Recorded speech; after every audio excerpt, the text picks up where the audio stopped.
I'm just so happy that you're joining me in this conversation. When I reached out to you a couple of weeks ago, I told you we can talk about leadership, and then yesterday I was like, oh no, I have other questions for you. And now we're just talking about destiny, and is there such a thing as destiny? But before we do that, can you tell us, Dicken, who are you? What do you do? I'm a husband. Yes. That's primary, I think. I have a lovely wife of 47 years. We've been married. I have 2 kids and 3 grandkids that are the central focal point of my life. A brand new 5-week-old baby from my son and his wife. So we're all very excited. So that's really where my life is centered. And I'm a retired psychologist. I practiced as a licensed psychologist for 40 years. As a psychologist, I've always been interested in psychological well-being.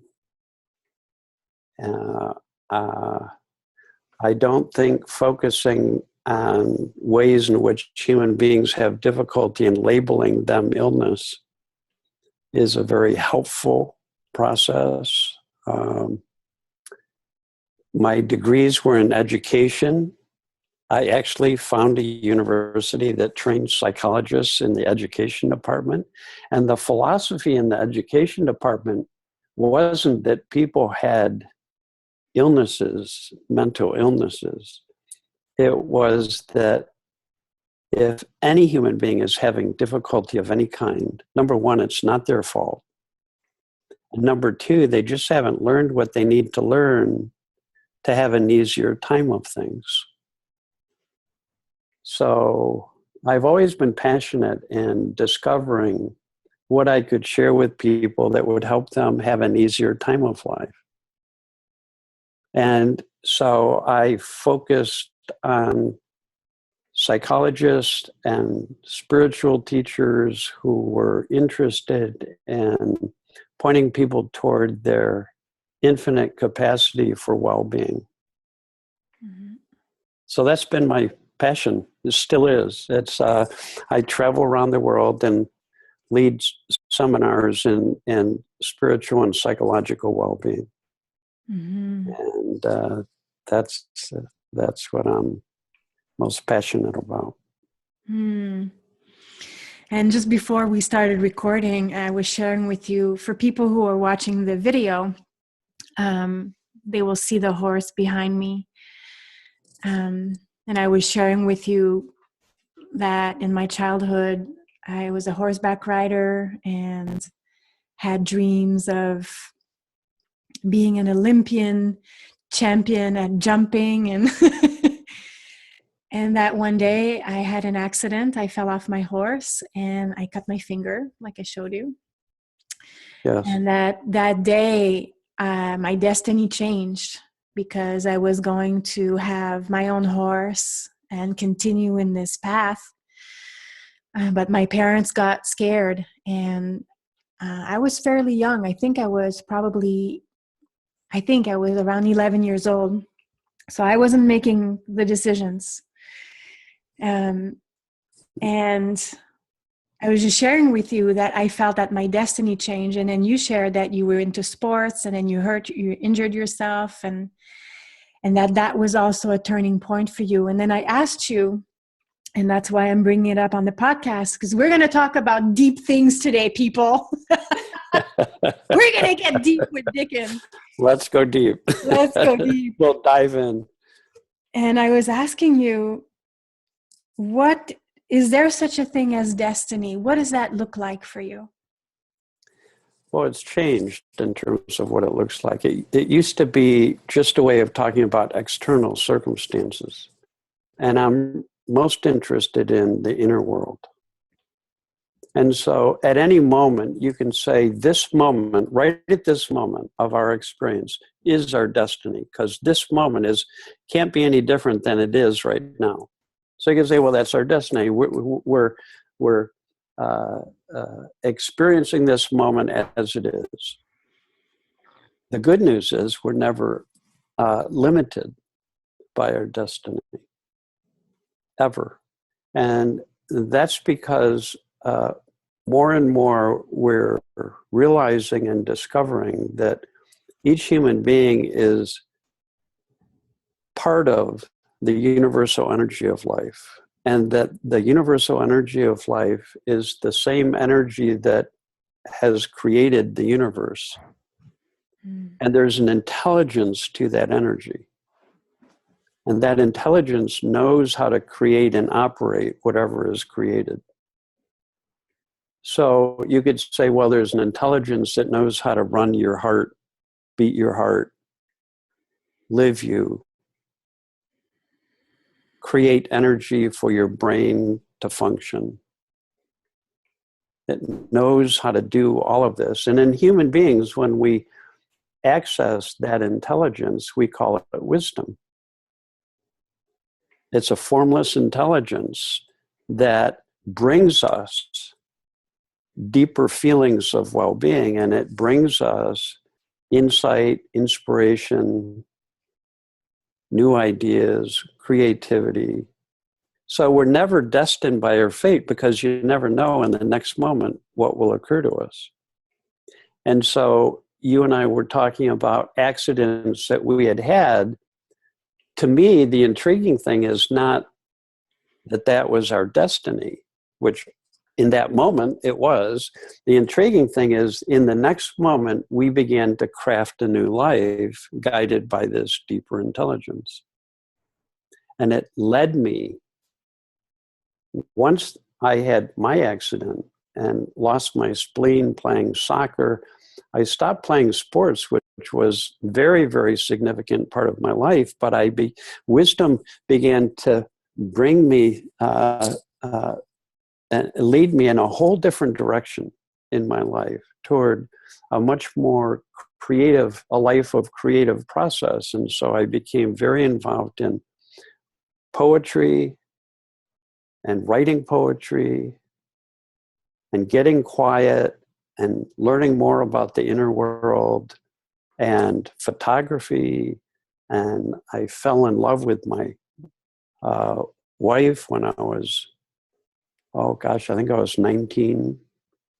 And a whole new dimension of my life opened up, and I trusted and followed that guidance, that wisdom, our common sense. And then in those new moments, that became my new destiny. So we're never fated in the sense that we're stuck with some kind of external plan for us. I don't believe that.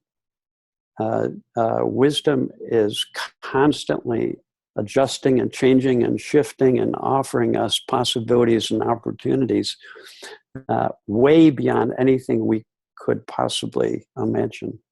Mm-hmm. And I think that's very, very exciting. And that's wisdom then becomes the essence of our innate capacity for well-being. It's built into us to be fed guidance from wisdom. It's in the same way it's built into a flower to be guided to blossom and then turn toward the light and follow the sun and photosynthesize and use that energy to grow and to change. And in the same way, we're just all flowers waiting to blossom, and then we turn toward the light and grow as human beings. If we understand that deeper, if we begin to sense, intuit, and realize that deeper connection, we learn to live in harmony with it, as opposed to override it, which we're also are capable of doing. Mm. But I love that it's built into every single human being. Everything they need already is built into every human being to have perfect psychological well-being. It's not like any of us are missing something, like we used to think. In self-improvement strategies, you're missing something and you have to work really hard to develop it, rather than waking up to this deeper capacity and wisdom and well-being that we already possess, or that already possesses us, I should say. There might be people listening or watching that are saying, yes, but. Good. Yeah. Good. I love that. I love to have, this is how I work with people, is that it's not a matter of trying to convince people of anything. It's trying to point towards something that already exists. Yes. Right? Like if we were talking about gravity, I wouldn't be trying to convince people about gravity because I believe in it. I'm trying to point toward a force that's always been there and always will be there. Yeah. Right? This intelligence always has been there and will always be there. It's not a belief or opinion. Right? It's an actual fact. Yeah. And I wanted to put it into the context of when I was speaking the potential yes, but the context of, yes, we can recognize that what we have this inner wisdom moment to moment. But when I was thinking about destiny earlier on, sometimes it can look like there's what I desire and what I want and my will and my wisdom. And there's also life that's telling me otherwise, or sending stuff to me otherwise, or the circumstances are not a match to my desires. Does that make sense? Yeah. Well, your wants, your desires, and anything you think is being sent to you is an experience that's being created from thought.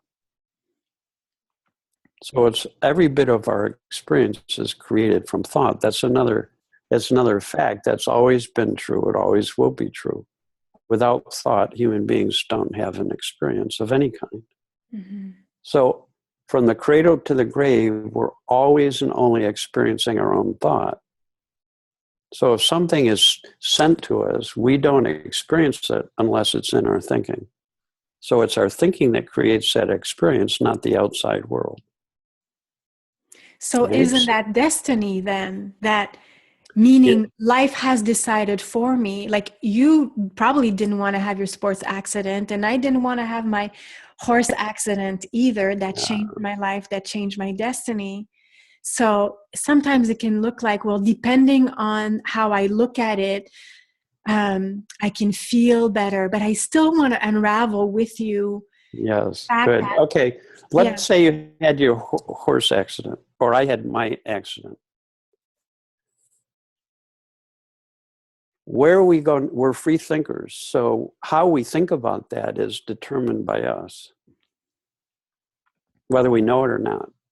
Yeah. So some people could be depressed for the rest of their life, saying, my life is ruined. I wanted to be a successful athlete. I wanted to be in the Olympics, and now I can't do that, and my life is over. And if you hold on to that kind of thinking, you will suffer terribly. And if you don't know that it's created from thought, you'll blame it on the accident.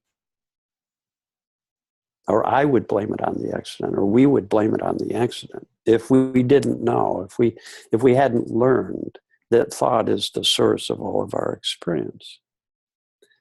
So the fact that we have free will is very cool, right? So that I can't control what thoughts come into my head.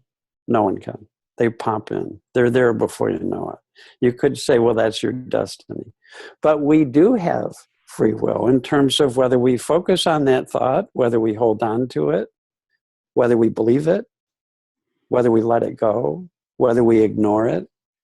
That's our free will, right? So we're not stuck by whatever thought comes into our mind. And when we let go of what we're thinking, we open ourselves back up to new thinking and new possibilities and new creativity. And who knows where that's going to take us, right? But wisdom knows, and wisdom, it's called wisdom because it always moves a human being. If you're open to it, will move you in the direction where you will thrive. Mm-hmm. Otherwise, it wouldn't be called wisdom. It'd be called stupidity or something. It's like, oh, when I relax and I start to feel better and new thinking comes into me that's uplifting and inspiring, it always leads me into in a direction where I do worse in life. Yeah. So much for love, right? People blame love all the time for all kinds of stuff, but it's never love that gets human beings into problem. Love moves us in a positive direction. It's our insecurity that creates the problems in our relationships, not love. Yeah. And insecurity is just thought that we don't see as thought. Yeah. Yeah. Yeah. And the reason why I keep digging into this is because I, in the, self-help, spiritual growth, coaching world, there's also this, I want to say misunderstanding, but I want to invite people to really listen with an open mind here, because we're just gonna explore this. But you've seen this, Dicken, people that think that they make things happen, and that's what I want to talk about. The fact that as entrepreneurs or creators, that we might have goals and things we want to have. We have desires and wants. Like, I want a Tesla, and I want it now, but it's not in my driveway right now. And I'm just going to put the Tesla aside. But in the past, I can look in my business or in my life, things that I've really wanted that it didn't work out. I didn't create it. And then there's other times that I have. And sometimes I think that, and then that's what I'm starting to see more clearly now, that I'm wondering how much of me is really creating versus the magic of mind through me. And that's what I want to talk about with you as well, because I think that I hear that so many times, like people that are very ambitious and driven. And I'm talking about this because this podcast is geared towards entrepreneurs, and entrepreneurs love to make things happen and, make out their goals and stuff. And sometimes we look at people that are very successful and it looks like they made it all happen. But the reason why I want to have this podcast is that we can see what's really happening behind the scenes. What is really the energy that creates? So I'd love to hear you jam on this. Yeah. Well, I've spent 17 years of my life working with top companies in the United States, with business executives, doing executive coaching, team building, staff development, leadership training programs, coordinated with business schools and our company, which was doing business trainings. And when people begin to recognize the role thought plays in their life, they begin to see that a lot of their thinking that they do lowers their spirits innocently. And it's very interesting. You'll see people, when they start to feel stress, do even more thinking. Mm-hmm. And that thinking, and remember, every thought you think creates a feeling. So that thinking doesn't tend to lift people's spirits, because you can't think your way into psychological well-being. So people are walking around all day long involved in thinking, and often the thinking that we all do, me too, can generate tension and stress or anxiety, right? And then if you ask people, why do you feel that way? It's rare that the person who says, well, that's obvious, it's created from thought. They will immediately, if they don't know that it's created from thought, they will immediately associate what they're feeling with something in the outside world. That's the problem. Yeah. That's the problem, because then people end up spending enormous amounts of time during the day thinking about life in such a way that it doesn't lead to open-mindedness, creativity, insight, inspiration, new ideas. And in businesses and in leadership, without new thinking and new ideas, nothing moves forward. Nothing. You have the same old thinking, the same old behaviors arising out of that, and companies get stuck, people get stuck, people get locked into anxiety or stress or disappointment or upset. So this is critical. But the really cool thing is, as people begin to wake up to the fact that thought is creating their present moment experience, people automatically begin to drop vast amounts of thinking that they were doing that was not helpful or necessary. And a beautiful thing about human beings is that as their head clears of all of that thinking, inevitably they will feel better. And the quality of thinking that starts to come to them will be more helpful on a very practical level. Very, very practical level. So it behooves all of us to learn more about the role thought plays in our life, because as you realize more deeply that thought is creating whatever you're experiencing in this moment, if you really see thought in action, there's a built-in tendency of human beings. This is how wisdom works. It's like if you touch a hot stove, it's built into us to take our hand off the stove. Mm-hmm. If you think things that create tension, stress, and upset, when you realize that, you take your hands off the thinking. In other words, you tend to let go of and drop whatever you're thinking, because it's creating this painful experience. And when your head clears, or when my head clears, or our heads clear, we all start to feel better and then think better, because it's built into us for that to happen. That's the way wisdom works. It's built into us to feel better and think better when our head's clear. So people who are dropping thought that weigh them down, we say those people are very resilient. They get stressed, they get upset, and they get over it very, very quickly because they're not holding on to that thinking. And then they bounce back and they come into a state of mind where they can perform better and make better decisions. Okay? When I worked in business, the key discriminator for how well people in a business were doing was state of mind. Because in certain states of mind, you can't stop a group of people from dealing with things creatively. You can't stop them. They're unstoppable. They're on fire. They're loving what they do. They're passionate. They get new ideas and new thoughts.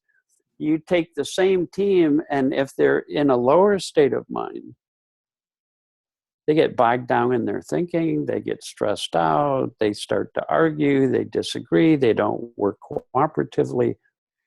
Right? So as people become more aware that thought creates state of mind, and that awareness of that fact can free you from unnecessary thinking and open you to the flow of wisdom that brings you feelings that are uplifting and thoughts that are creative and helpful, your common sense.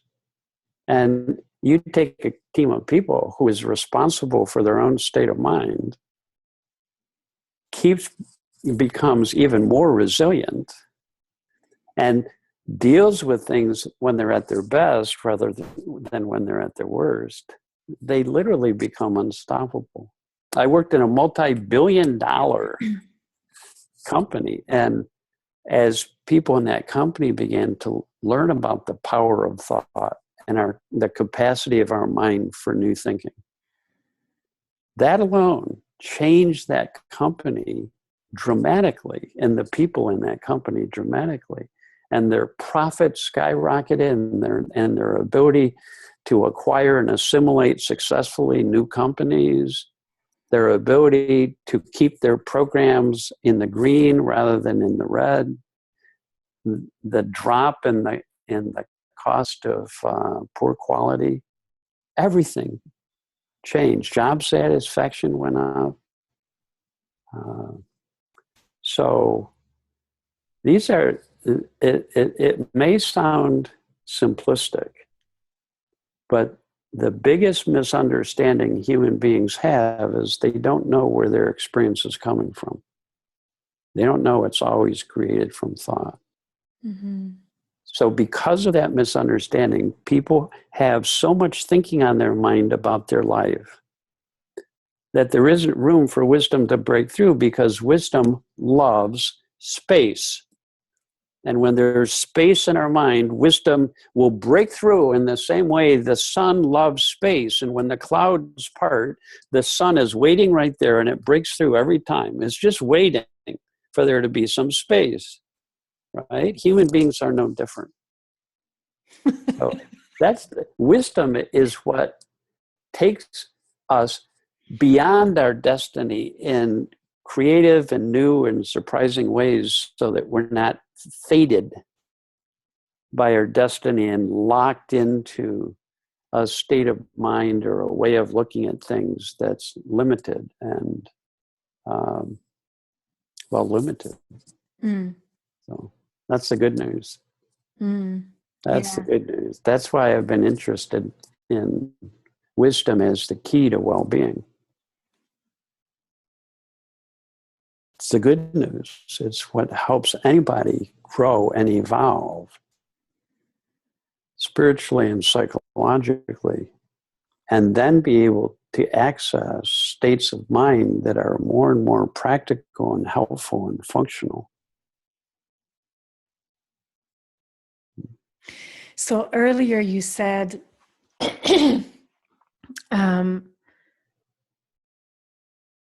you said that you can't think your way to well-being. Yeah. But it's interesting because we're feeling our thinking, so we could think our way to well-being. No, you could do positive thinking, but that's not the same as well-being. Oh, thank you. Thank you for saying that. That's a huge distinction. Yeah. You see, let's say in my relationship with my wife, I spent all of my time trying really hard to think positive about her.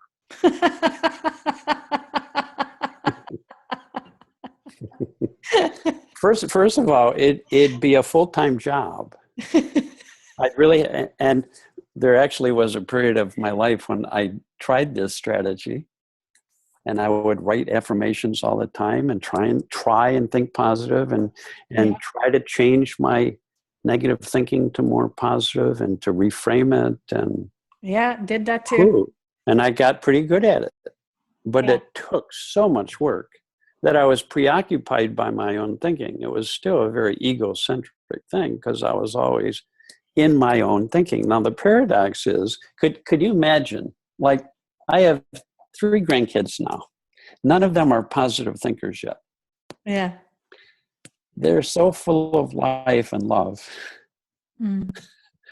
If I said to any one of those 3 kids, okay, sit down and start thinking positive about things, you'd see them thinking about their thinking all the time. It'd drive them crazy, and pretty soon they'd be begging me. They'd be saying, Poppy, please, do I have to keep thinking? Can I just stop and enjoy life? Yeah. Because the paradox is you take any human being, and when they disengage from their intellect, they start to feel better. This is why people go on vacation, right? They have an opportunity.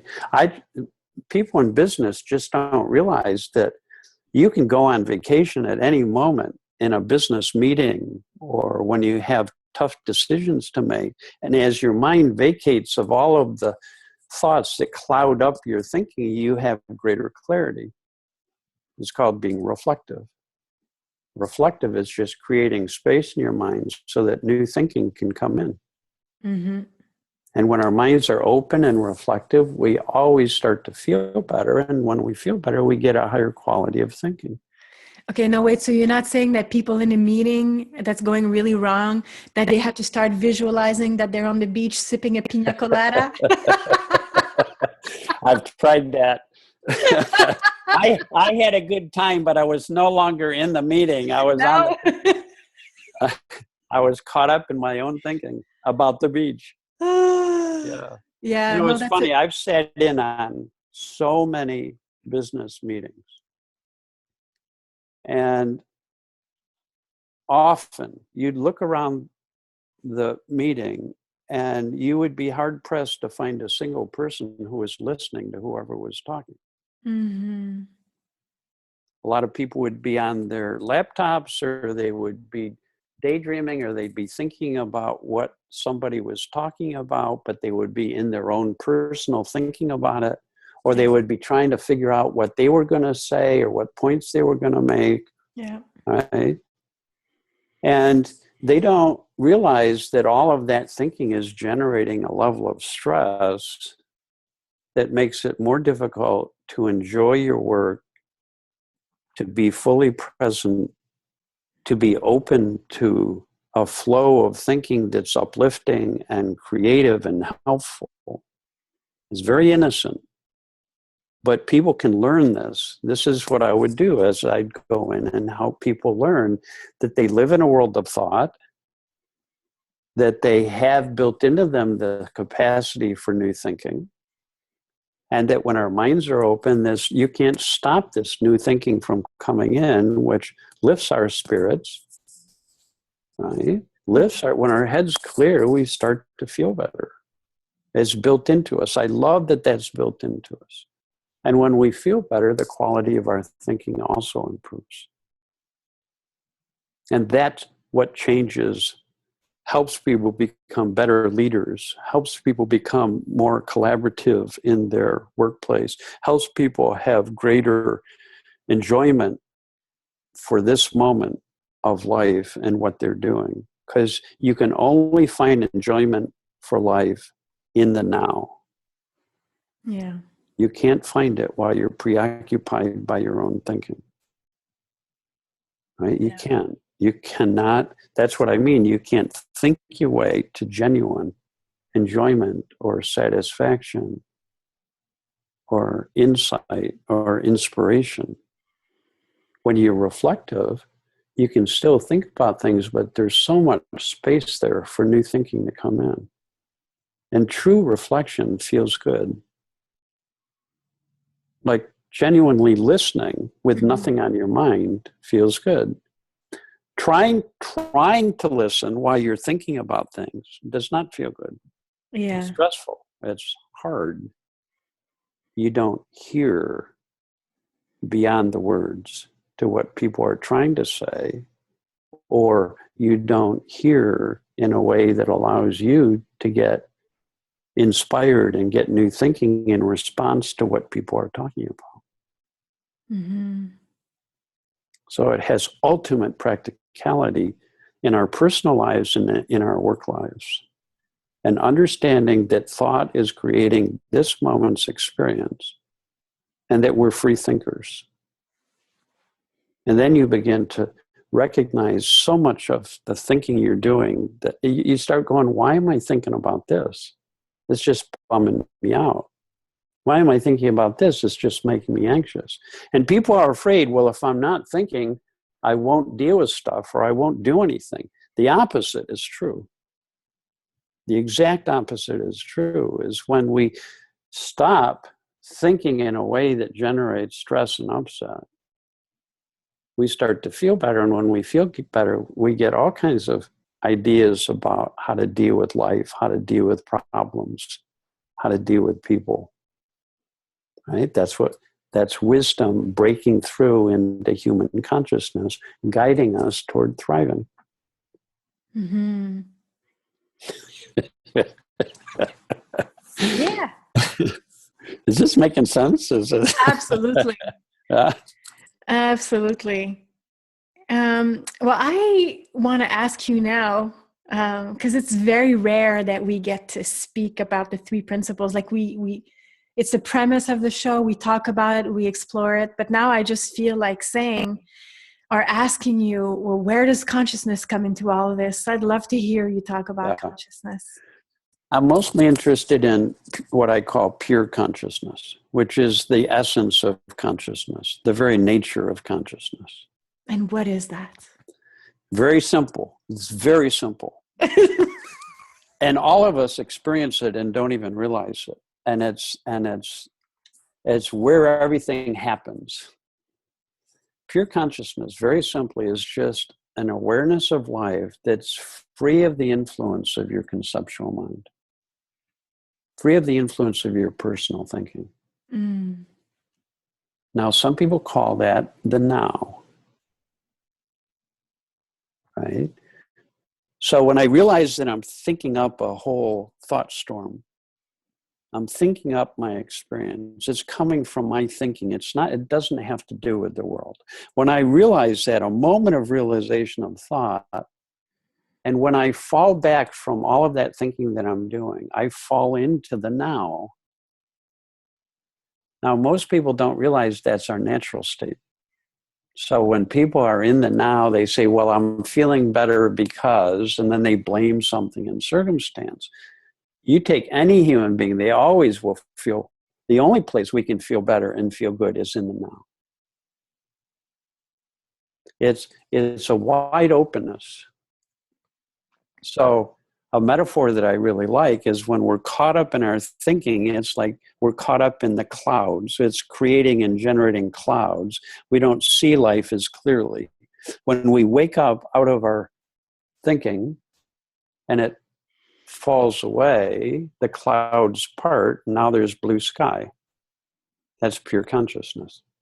It's just wide open. Literally, it's wide open. It's wide open in my senses. I'm not concentrated in thinking about my thinking. Yeah. I'm wide open. I'm like my grandson who's 5 weeks old.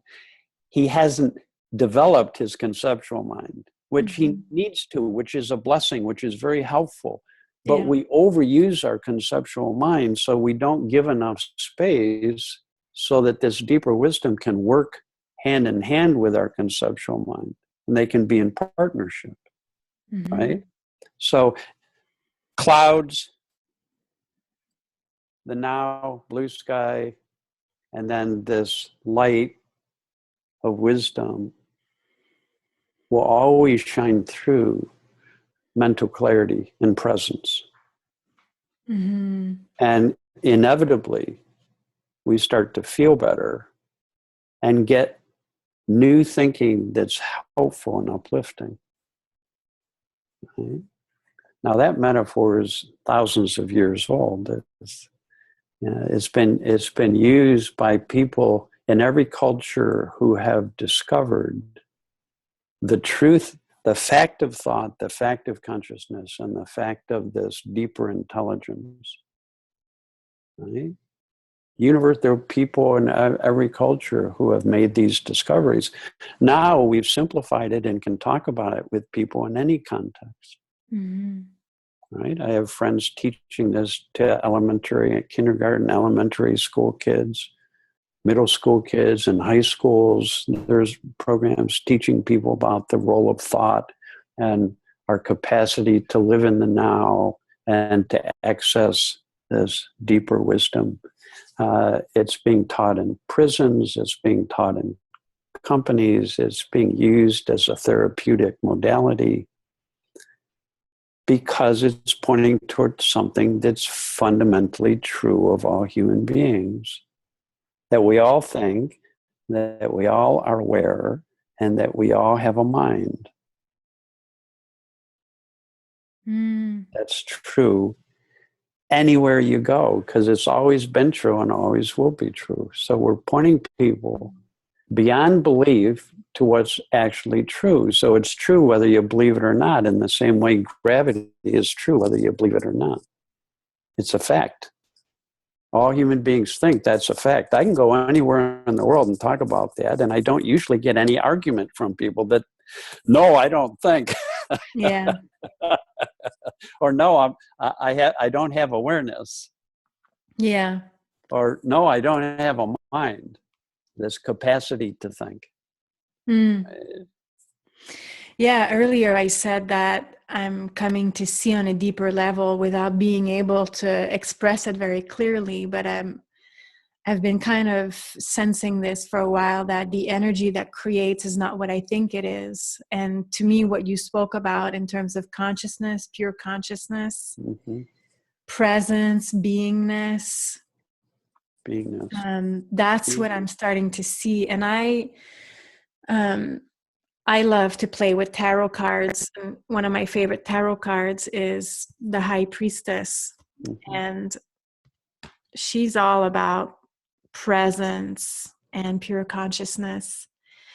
And she's so abundant because she is in that energy. She operates from that energy. So yeah. When wisdom is personified through the ages, it is often personified as a wise woman. Sophia, the Greek word for wisdom, Sophia. It's again, it's just a metaphor. Yes. And if you begin to see that at core of all human beings is pure thought, which is the creative capacity to think, is pure consciousness, which is this wide awake knowing and awareness, and pure wisdom, which is this deeper intelligence capacity to move life in a direction where it can not just survive, but thrive, right? If you look at people as at core, they are creative, aware, and wise. That's a very different vision for human beings. Very different vision for human beings, based on deeper truth. That the very nature of life energy is creative. The very nature of life energy is aware. The very nature of life energy is to generate and create all that exists. Right? That's consistent with the latest discoveries and ways of talking about things in all the scientific fields. We talk about the quantum field as being pure energy that carries within it an intelligence and awareness and a creative capacity. Yeah. So it stretches it. We've always been focused on human beings just on the physical level, but we haven't looked at how we're connected to an energy that transcends the physical. That's the being part, like you said. That's the beingness, our human beingness. And we are literally both, because it's the same energy in different form.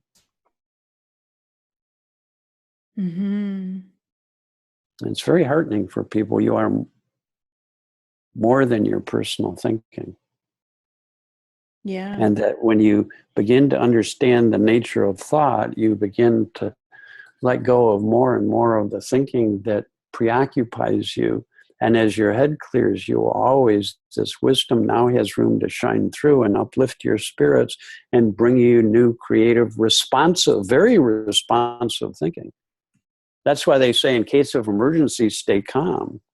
You can't think your way to wisdom. If you're in a crisis, life and death situation, you start thinking too much, you're in danger, right? You're in danger. Yeah. Because you can't think your way to this deeper intelligence. It will live you beautifully when you're out of the way. When our egos get out of the way, wisdom lives us beautifully.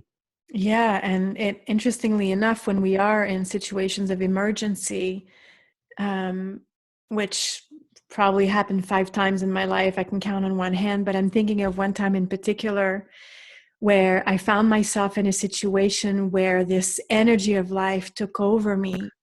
And I operated in a way that there was very little thinking, because my thinking would have been so shit scared at that moment. Yeah, yeah.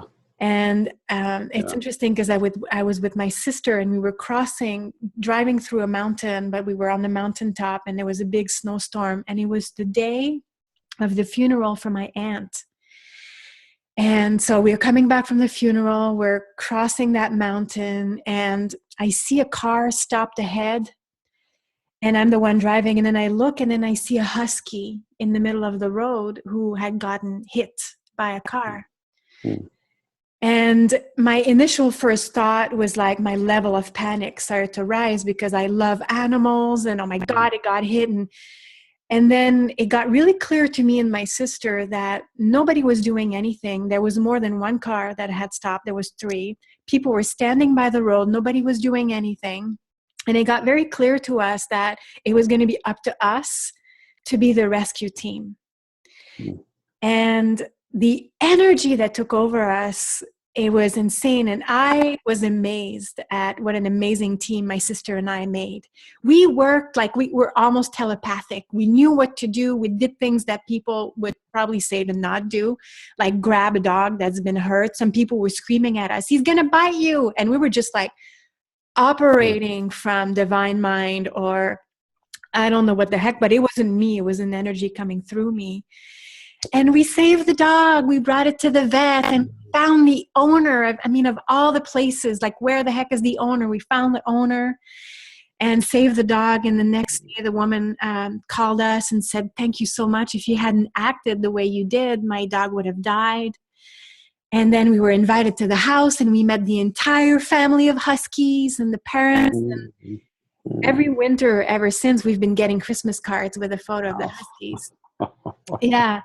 But all that to say was that was one, and I'm sure people listening have examples of this, of their thinking dropping away.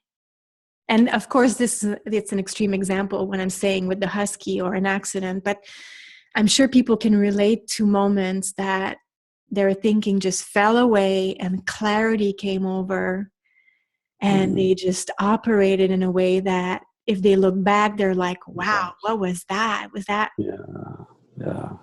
Which, it's nice to know when our thinking drops away, there's this beautiful feeling of presence and being. And that's what people are looking for. Because wisdom is contained in that feeling of being, that pleasurable feeling of being. And it doesn't, you don't even have to label it. My teacher used to say, there's no word in the English language or in any language for that feeling, because it's the feeling that's there when you're not in your conceptual mind. right. It's just the feeling of being. When you fall out of your personal thinking, there's a feeling there full of intelligence that fills you up and guides you. And then you can go back into your conceptual mind and use it wisely, right? Then it's working for you rather than against you. Then it helps you be creatively responsive to the moment, like you were. Now, wisdom is always a creative response to the moment as it is. And is built into us for that.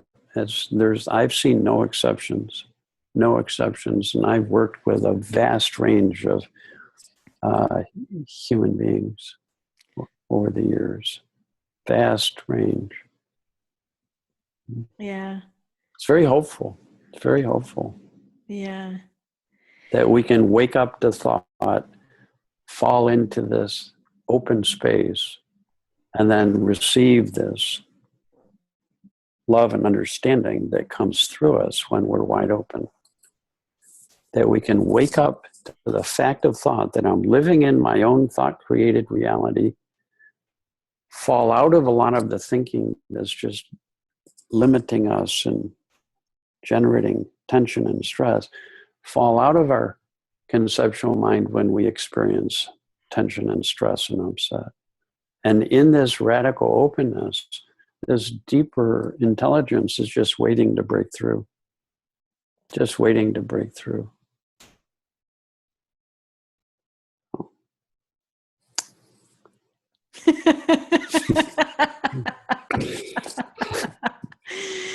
That about says it. Wisdom brings us the answers to any problems we have in life. And very few people have an understanding that allows us to access that intelligence. And the more you understand about the nature of thought, the more you begin to discover the benefit of pure consciousness. So you fall into that space more and more often. You live in the now more and more fully because you begin to see the benefits are feelings that are uplifting and thinking that's helpful and responsive. There's one last question I'm burning to ask you before I let you go, if you don't mind.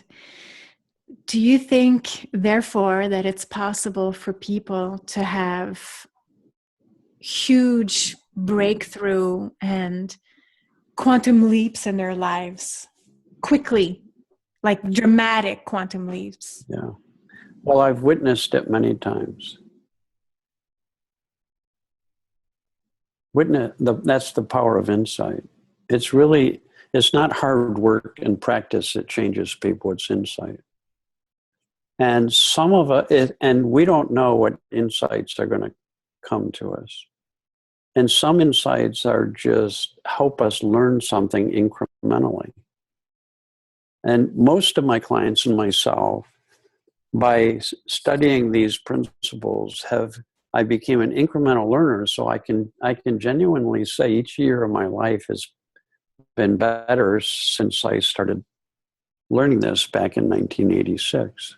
Since I started studying the principles. Every year it's gotten better. There are some clients that I have, and even my daughter had an insight that transformed her overnight from a very emotional, reactive teenage girl of 13. She was definitely what people would call a drama queen. Yeah. In terms of everything was an emotional reaction.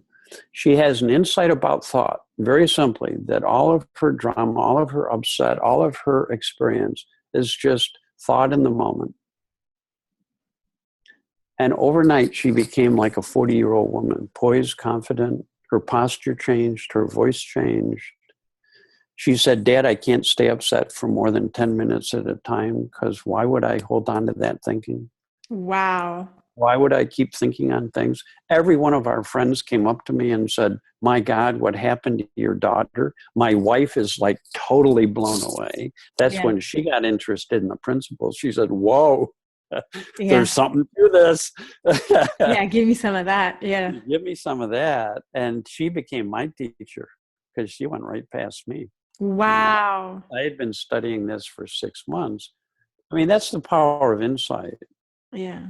You know, she still has her ups and downs, but she hasn't lost what she gained from that insight. You can't lose what you gain from a genuine insight. You can forget information, but once you have an insight, you don't lose what you've learned from that.